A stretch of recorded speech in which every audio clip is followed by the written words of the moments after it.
Aureli, què tal? Bueno, què? Anem? Com vulguis. Anem, va. Però que representa un senyor que està a casa seva descansant. Un fatxenda. Un fatxenda. Quan més me'l miro, més m'agrada, eh? Ho dius en sèrio? Sí.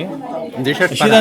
d'entrada m'ha deixat una miqueta així, hòstia. Et sorprèn. M'ha sorprès. Aquí el que em crida l'atenció és el paraigües aquest, no? Que sembla que li has volgut donar un punt de color, no?, amb el paraigües. És que la idea era no donar color ningú, monocrom, tot en blau fosc, menys el paraigües amb color. I jo al principi pensava més color, però el professor em va dir que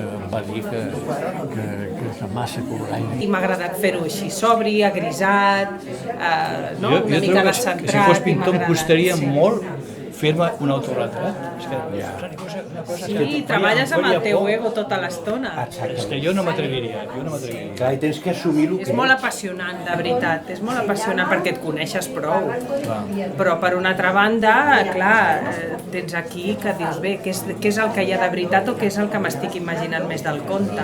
Que hi ha aquella mica de ressaca quan surts i tal, Exacte, no no? és un dia d'aquells de mar, que Sí. aquests quadres acostumen a representar un mar amb tranquil·litat. Sí. I en canvi aquest, sense ser una cosa tempestuosa, Sí, i aquest sí, moviment sí, que jo sí. el conec i per això m'agrada. Llavors fixa't les arrugues d'aquí.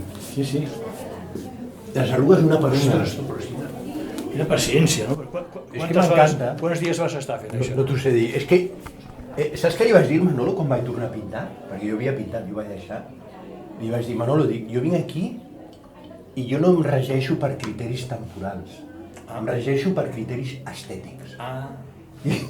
I tant se me'n refot el temps que tingui que estar aquí dintre, no? Vaig estar 2 anys.